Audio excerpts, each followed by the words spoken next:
individual, Chairman Harshman, and I just brought him in, Chris Merrill here. I'm sorry, I couldn't really hear that.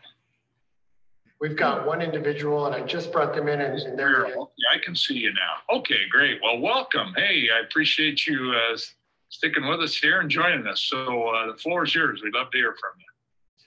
Thank you, Mr. Chairman. I'm Chris Merrill. I'm the Executive Director of the Equality State Policy Center. I just real quickly want to take a step back and just thank you all for the incredible amount of work you've done this year and you're continuing to do. It's just a lot of heavy lifting. And just want to articulate my appreciation for your service to this state. So I'm sensitive to the fact that this is a draft plan, and I do have some thoughts and suggestions, but I'll try to keep them fairly high level right now since this is a work in progress. First of all, when I looked at this plan, the kind of overarching questions I had in my mind were all about, the public involvement, public participation, transparency, ensuring that the press has access to be able to cover the session adequately. And so that's where a lot of these suggestions are coming from. I'm also thinking about people, members of the public and the legislature with pre-existing conditions and health concerns. And, you don't want to inadvertently shut a big segment of the even a small segment of the population out, if you don't have to.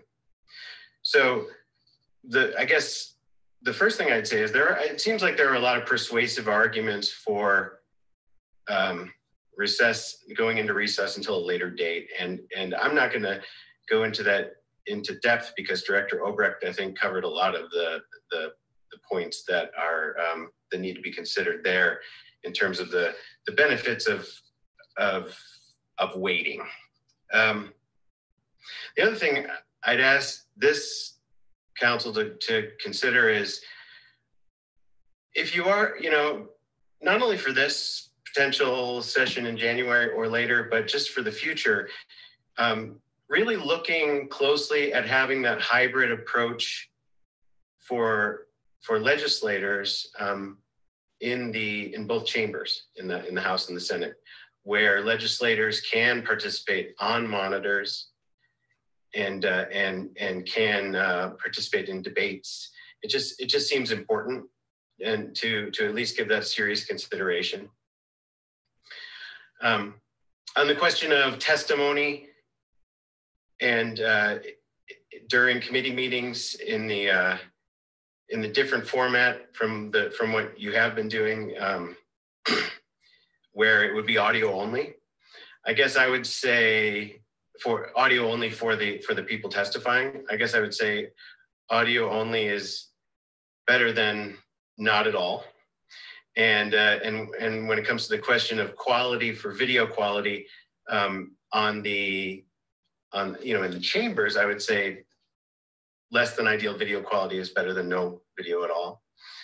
And the other kind of big picture consideration I'm thinking a lot about is, if you are going to limit public participation physically, as it seems like this, you would have to, and what this plan suggests, then I would think that you should seriously consider then live streaming the chambers and what's going on in both chambers throughout the session, because if we're we have to limit the number of people who can watch in person, then we should give them another opportunity and to tune in remotely.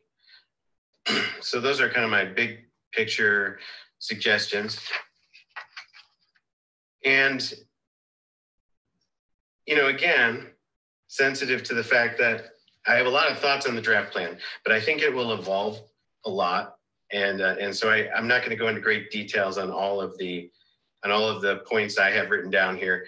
But, the one question I have is, would it be valuable to collaborate or at least involve Cheyenne Regional Medical Center in the development or in thinking through this plan, just with the understanding that, you know, this could create a potential surge or a COVID cluster, and would they be prepared for that? And what would that look like? You know, it seems like involving CRMC would be wise.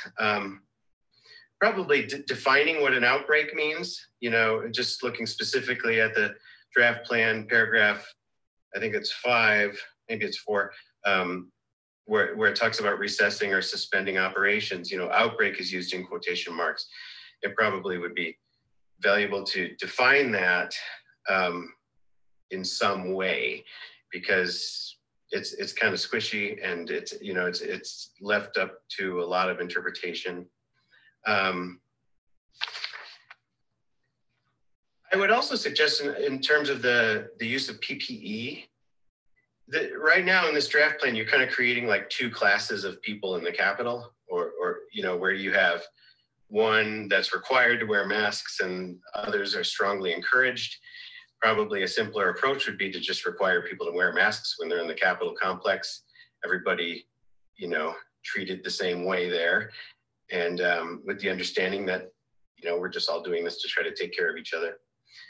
And then the concept of doing essential actions remotely as much as possible, it seems to make a lot of sense, at least early on in 2021. And so I hope this council gives that serious consideration. And I'll keep it to that today. I also, in my comments I submitted online, submitted my letter that I sent to this council on September 16th with just some ideas around how to improve public access and public participation in virtual meetings. And some of the concepts that, you know, are talked about in that letter have already been brought up by representatives on this committee and senators. And so I think there's still time to have that conversation as well. But I'm also sensitive to your time, so I'll end my comments there. Thank you, Mr. Chairman. Well, thank you. Members, any questions of Mr. Merrill? Not that I can see on my screen. Again, really appreciate you joining us today and your comments, and certainly take those to heart. We appreciate it. Thank you. Thank you very much. Okay, thank you. Are there any other public comment